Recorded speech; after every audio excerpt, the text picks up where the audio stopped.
નમસ્કાર વિદ્યાર્થી મિત્રો, લિબર્ટી સ્કૂલના ઓનલાઈન ક્લાસમાં આપનું સ્વાગત છે. વિદ્યાર્થી મિત્રો, આપણી ગઈકાલ એટલે કે આગળના લેક્ચરના અંદર આપણે ત્રિકોણ ચેપ્ટર ચાલુ કર્યું. ત્રિકોણ વિશે બેઝિક માહિતી મેળવી, એને લગતા એકરૂપ જે ધોરણ 9 માં આવતું હતું એના વિશે પણ ભણ્યા. આજે આપણે સમરૂપ બહુકોણ વિશે ભણવાના છીએ, જે સમજીશું. સૌપ્રથમ સમરૂપ બહુકોણ કોને કહેવાય? જે બે બહુકોણોના ખૂણાઓ સમાન હોય, રાઈટ, અને આપણે વાત કરીએ કે એમના બાજુના ગુણોત્તર સમપ્રમાણમાં હોય તેને નિયમિત બહુકોણ કહી શકાય. તો વિદ્યાર્થી મિત્રો, સમરૂપ ગઈકાલ ચર્ચા કરી, એકવાર ફરી રિવાઇઝ કરાવી દઉં છું. સમરૂપ કોને કહેવું? ગઈકાલનો પોઈન્ટ છે, ફરી એકવાર રિવાઇઝ કરાવી દઉં છું. સમરૂપ આકૃતિ.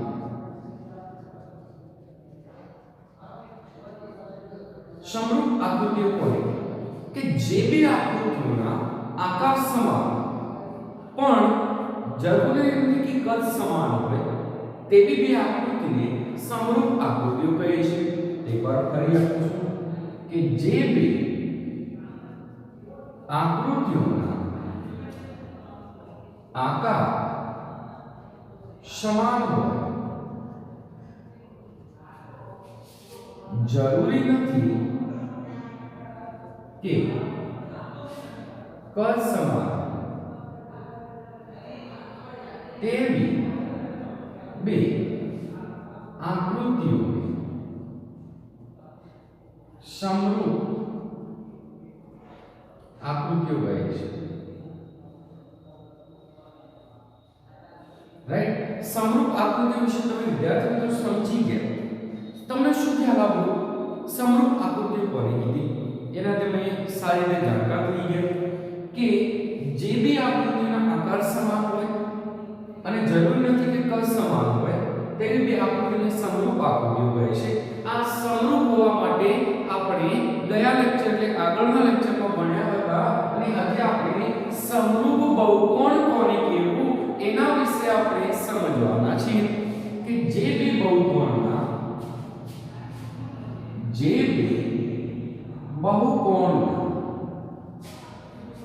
ખૂણાઓ સમાન હોય,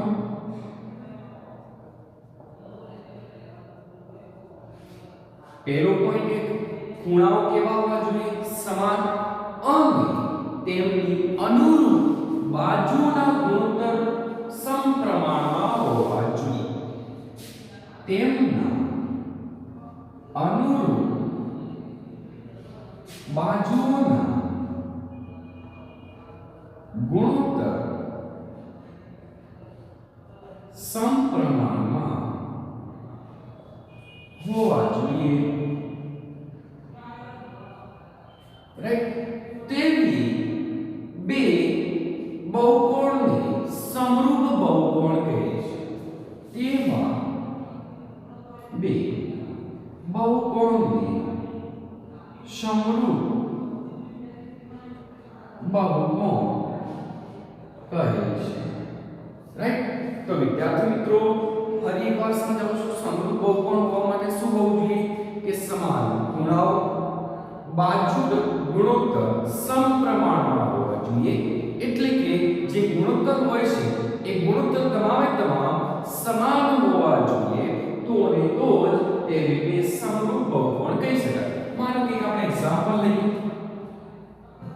એક્ઝામ્પલ લઈને સમજીએ.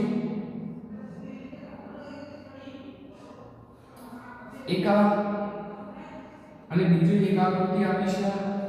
માનો કે આનું નામ આપી દઉં છું A B C D P Q R S. 3 3 3 3. દરેક બાજુઓ સમાન છે, દરેક ખૂણા કાટખૂણા છે. અને બીજું આપી છે 3 4 3 4. આ બાજુ સમાન સામસામેની બાજુ પણ સમાન. તમને આના પરથી વિદ્યાર્થી મિત્રો ખ્યાલ આવે કે આ જે આકૃતિ જે છે આપણને ચોરસની આકૃતિ દેખાય. કેમ ચોરસની કીધી? કેમ કે દરેક એની બાજુઓ સમાન છે અને દરેક ખૂણા 90 ના છે માટે ચોરસ કહી શકાય. પછી અહીંયા આવે, અહીંયા જો કે સાહેબ અહીંયા સામસામેની બાજુઓ સમાન. આ ત્રણ તો આ પણ ત્રણ છે, આ ચાર તો આ પણ ચાર છે અને દરેક ખૂણા કાટખૂણા છે માટે આ સાહેબ લંબચોરસ છે. હવે આપણો પ્રશ્ન એવું થાય કે શું આ જે બે આકૃતિઓ છે શું આ સમરૂપ આકૃતિઓ કહી શકાય? તો સમરૂપ બહુકોણ પર વિચારવાનું આવે. સમરૂપ બહુકોણ હોવા માટે તો એવું કીધું કે સાહેબ ખૂણાઓ સમાન હોવા જોઈએ. ખૂણાઓ સમાન હોય તો બાજુના જે ગુણોત્તર છે એમની અનુરૂપ બાજુના ગુણોત્તર સમપ્રમાણમાં હોવા જોઈએ. ચલો સૌપ્રથમ જોઈએ તો દરેક ખૂણા કેવા છે? 90 90. અહીંયા પણ દરેક ખૂણા 90 90. એટલે ખૂણાઓ દરેક સમાન આવે છે તો આપણે કહી શકાય કે ખૂણો A બરાબર ખૂણો P, ખૂણો B બરાબર ખૂણો Q, ખૂણો C બરાબર ખૂણો R અને ખૂણો D બરાબર ખૂણો S. દરેક ખૂણાઓ સમાન. તો આપણે કહી શકાય કે દરેક અનુરૂપ ખૂણાઓ સમાન છે. રાઈટ? તો એક આપણે સરસ સેટિસ્ફાઈ થઈ. હવે બીજો પ્રશ્ન એ કે તેની અનુરૂપ બાજુના ગુણોત્તર સમપ્રમાણમાં છે. ચલો ચેક કરીએ. AB ને સમપ્રમાણ બાજુ કઈ આવશે? PQ. તો આપણે લઈ લઈએ કે AB સમપ્રમાણ. પ્રમાણ એટલે શું? ગુણોત્તરમાં હોવી જોઈએ. તો AB ને સમપ્રમાણ બાજુ PQ સમગુણોત્તરમાં હોવી જોઈએ. AB આપ્યું છે 3, આ પણ 3, 3/3. હવે આપણે BC ને સંગત બાજુ QR, BC upon QR. BC કેટલું? 3 અને QR 4, તો 3/4. હવે આપણે ત્રીજી બાજુ લેવાની છે CD ને સંગત RS, CD upon RS અથવા S. 3 3. આ બંને પણ સમાન. હવે ચોથી બાજુ બાકી હતી AD ને સંગત PS, AD upon PS. AD કેટલું છે? 3 અને PS છે 4, 3/4. આના ઉપરથી વિદ્યાર્થી મિત્રો ખ્યાલ આવે કે મારા બેટા દરેક ગુણોત્તર સમાન તો છે નહીં, ખાલી બે સમાન છે. આવું હોવું જોઈએ નહીં. એટલે આ કન્ડિશનને સેટિસ્ફાય કરતી નથી. તો આના ઉપરથી તમે વિદ્યાર્થી મિત્રો કહી શકો કે આ બધી જે આકૃતિઓ છે એ સમરૂપ બહુકોણ નથી. રાઈટ? તો આ બંને આકૃતિઓ સમરૂપ બહુકોણ નથી. તો આપણે લખી શકાય કે અહીં આપેલ બે આકૃતિઓ સમરૂપ બહુકોણ નથી. આ એક એક્ઝામ્પલ હતું. તો આપણને વિચાર આવે કે સાહેબ એવું મારું તો હોતું હોય તો સમરૂપ બહુકોણ કેવી હોઈ શકે? તો એનું પણ એક એક્ઝામ્પલ લઈએ અને આપણે સમજીએ કે સમરૂપ બહુકોણ કેવી આકૃતિઓ હોઈ શકે એ જોઈએ વિદ્યાર્થી મિત્રો.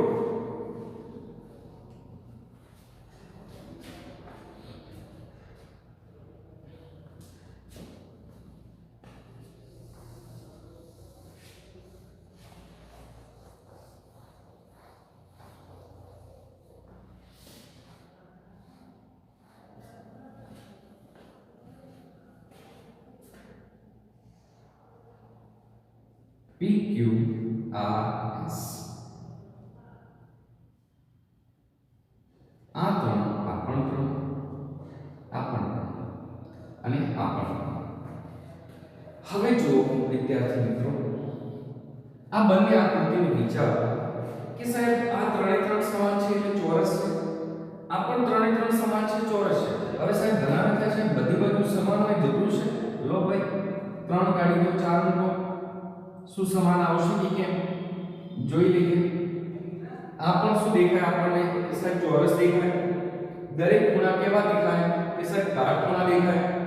રાઈટ? તો આના ઉપરથી હવે આપણે પહેલું સ્ટેપ વિચારવું છે કે શું આ બે આકૃતિઓ આપી છે શું આ સમરૂપ બહુકોણ છે? આપણો સમરૂપ બહુકોણ છે કે કેમ? તો સમરૂપ બહુકોણ માટે પહેલું સ્ટેપ કે બહુકોણના ખૂણાઓ અનુરૂપ ખૂણાઓ સમાન હોવા જોઈએ. લખી દઈએ શબ્દ એટલે તમને ખ્યાલ આવશે. અનુરૂપ ખૂણાઓ સમાન હોવા જોઈએ. ચેક કરીએ આ બધાને હું તો આપણને આવ્યું છે, રાઈટ? તો આપણે કહી શકાય સાહેબ અનુરૂપ ખૂણાઓ સમાન છે, રાઈટ? કેમ કે દરેક લે તો ખૂણા a ને સંગત ખૂણો b, b ને સંગત ખૂણો q, ખૂણા c ને સંગત r, ખૂણા d ને સંગત s. આ બે આકૃતિઓના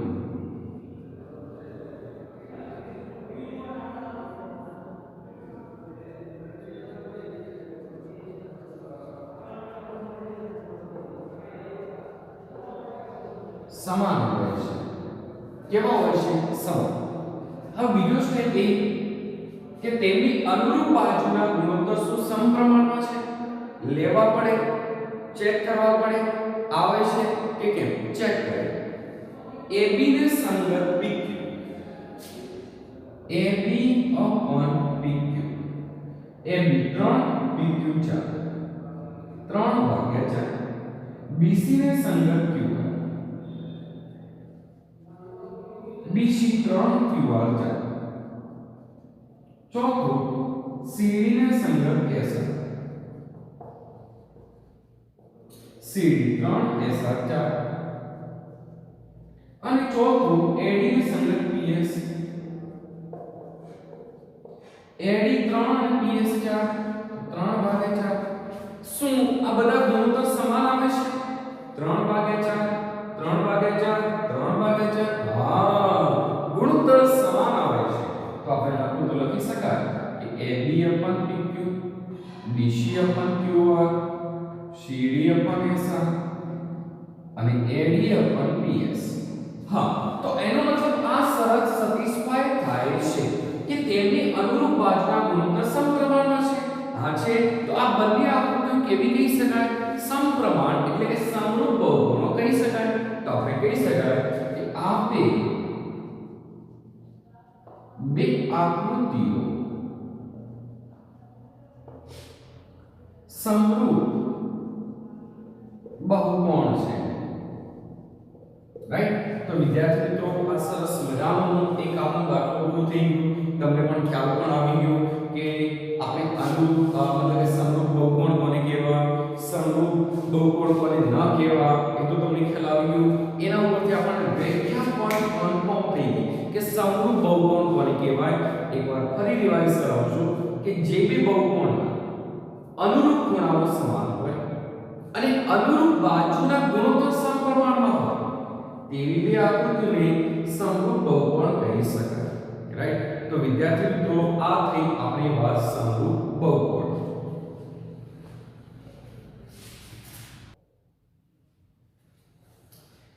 વિદ્યાર્થી મિત્રો આપણે હવે સ્વાધ્યાય 6.1 પર જઈશું. સ્વાધ્યાય 6.1 પર જઈને વધુ આપણે માહિતી મેળવીશું. વિદ્યાર્થી મિત્રો પહેલો જ પ્રશ્ન છે કે કૌંસમાં આપેલ શબ્દો પૈકી સાચા શબ્દનો ઉપયોગ કરી ખાલી જગ્યા પૂરો. એનો મતલબ કે અહીંયા આગળ કૌંસ આપેલા છે, એ કૌંસમાંથી આપણે સાચા શબ્દ શોધીને ખાલી જગ્યા પૂરવાની છે. પહેલું તો આપણને ખબર હોવો જોઈએ કે આ શું કહેવા માંગે છે. વિદ્યાર્થી મિત્રો આપણે પહેલી ખાલી જગ્યાથી શરૂઆત કરી. બધા વર્તુળો ખાલી જગ્યા છે. એકરૂપ કહેવાય સમરૂપ. બધા વર્તુળો આવે એટલે આપણા મગજમાં લાઈન થાય પણ કેવા હોઈ શકે બધા વર્તુળો? શું બધા સરખા આકારના હોય? હોઈ શકે. બીજો વિદ્યાર્થી કે સાહેબ મારો તો જોડે એક નાનો છે બીજો મોટો છે, શું કહી શકાય? એ બી રાઈટ છે. તો આપણે શું વિચાર, કારણ કે આકાર પણ સમાન હોય, આકાર અલગ પણ હોઈ શકે, તો એને એકરૂપ કહેવાય કે સમરૂપ. માનો કે એક આ વર્તુળ છે મોટો મજાનો, એક આ બીજો વર્તુળ છે. શું આને એકરૂપ કહેવાય યા સમ? સૌપ્રથમ આપણે થોડુંક આગળનું રિવાઇઝ કરીએ. એકરૂપ હોવા માટે શું હોવું જોઈએ? કે સાહેબ એકરૂપ હોવા માટે એમના આકાર સમાન હોવા જોઈએ, એમના કદ પણ સમાન હોવા જોઈએ. સમરૂપ હોવા માટે શું છે? આકાર સમાન હોય અને કદને કોઈ લેવા દેવા નથી. તો આપણો કૃષ્ણ શું એકરૂપ કહી શકાય? ના કહેવાય. કેમ ન કહી શકાય? સાહેબ આકાર સમાન છે, માનો કે વર્તુળ છે, પણ કદ સમાન નથી. કેમ કે આ મોટું છે ને આ નાનું છે, એટલે એકરૂપ તો ના જ કહી શકાય. રાઈટ? તો શું સમરૂપ કહેવાશે? હા, સમરૂપ કહી શકાય. સમરૂપમાં શું હતું કે આકાર સમાન હોય, બંને વર્તુળ છે, કદને કોઈ લેવા દેવા નથી, નાનું હોય મોટું હોય, તો આપણે કહી શકીએ કે આ સમરૂપ છે. તો આપણે લખી દઈએ સમરૂપ. તો બધા વર્તુળો સમરૂપ છે. આપણું પહેલું એમસીક્યુ પૂરું થઈ ગયું. હવે વિદ્યાર્થી મિત્રો આપણે બીજા એમસીક્યુ ને જોઈએ. બધા ચોરસો ખાલી ગયા છે. માનો કે આપણો વિચાર આવ્યો કે બધા ચોરસો ફરી પેલા વર્તુળ જેવું થયું. એક વિદ્યાર્થી છે મારા જોડે તો બધા ચોરસો સમાન છે. બીજો કે ના ના ના સાહેબ આપણા જોડે બધા સમાન નથી, એક નાનો છે મોટો છે. ચલો સમાન હોત તો એકરૂપ કહી શકાય, પણ અસમાન ન હોત તો એ પણ કૃષ્ણ હોય. એટલે આપણે શું કહેવું છે એના વિશે માહિતી મેળવીશું. વિદ્યાર્થી મિત્રો માનો કે આપણે એક આ ચોરસ લઈએ, બીજો આ ચોરસ લઈએ. શું આ બંને ચોરસો એકરૂપ કહી શકાય? ના, કેમ કે એકરૂપ હોવા માટે શરત શું હતી? આકારો સમાન. હા સાહેબ ચોરસો છે, કદ સમાન છે. ના, તો એકરૂપ તો ન જ કહી શકાય. તો શું સમરૂપ કહેવાશે? હા, એને આપણે સમરૂપ કહી શકીએ. હવે આ બીજી ખાલી જગ્યા પૂરી વિદ્યાર્થી મિત્રો. હવે આપણે ત્રીજી ખાલી જગ્યા પર જઈશું. બધા ખાલી જગ્યા ત્રિકોણો સમરૂપ છે. બધા કેવા ત્રિકોણો સમરૂપ હોઈ શકે? સમદ્વિ બાજુ, કોઈ કદાચ બે બાજુ ઉપરની સમાન કીધી હોય, બીજો કોઈ કે ના ના સાહેબ આપણે તો બંને આ સાઈડની સમાન જોઈએ છે, સમરૂપ કહેવાય? સમદ્વિ બાજુ તો કહી જ ન શકાય, પણ સમબાજુ હોય તો કહી શકાય. કેમ? માનો કે કોઈ વિદ્યાર્થી કે સાહેબ મારે તો આ બંને બાજુ આવી છે, રાઈટ? કોઈ વિદ્યાર્થી કે સાહેબ મારે તો આ બંને બાજુ સમાન છે, રાઈટ? એવું કોઈ બી હોઈ શકે. એટલે આકાર કોઈ પણ અલગ અલગ હોય વિદ્યાર્થી મિત્રો, આપણે એનું નથી, પણ આપણે સમરૂપની વાત કરવી છે. તો સમરૂપ કેવા ત્રિકોણ હોઈ શકે? તો તમને ખ્યાલ આવી ગયો છે વિદ્યાર્થી મિત્રો કે સમબાજુ હોય તો અને તો જ એકરૂપ હોઈ શકે. તો આપણે લખી દઈએ સમબાજુ.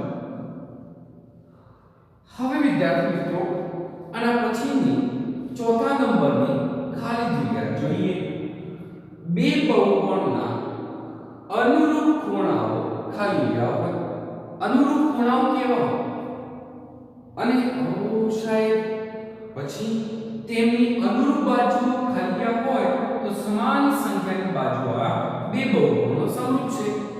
આના ઉપરથી તમારે લાઈટ થાય કે સાહેબ આવું તો આપણે સમરૂપ બહુકોણની વ્યાખ્યા હતી. હા, એ જ વ્યાખ્યાનો આપણે અહીંયા ઉલ્લેખ કર્યો છે. એના ઉપર આપણે જવાબ આપવાનો છે. તો આપણે લખી દઈએ કે બે બહુકોણના અનુરૂપ ખૂણાઓ કેવા હશે? સમાન. અને અનુરૂપ બાજુના ગુણોત્તર સમપ્રમાણમાં હોવા જોઈએ. તો આપણે લખી દઈએ પહેલી ખાલીમાં સમાન. બે બહુકોણના અનુરૂપ ખૂણાઓ સમાન હોય અને તેમની અનુરૂપ બાજુઓ સમપ્રમાણમાં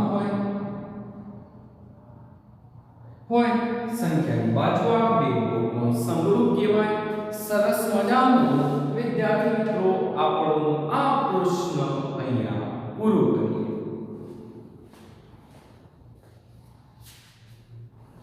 અને સાથે સાથે વિદ્યાર્થી મિત્રો આ લેક્ચર પણ આપણે અહીંયા પૂરું કરીશું. આવતા લેક્ચરમાં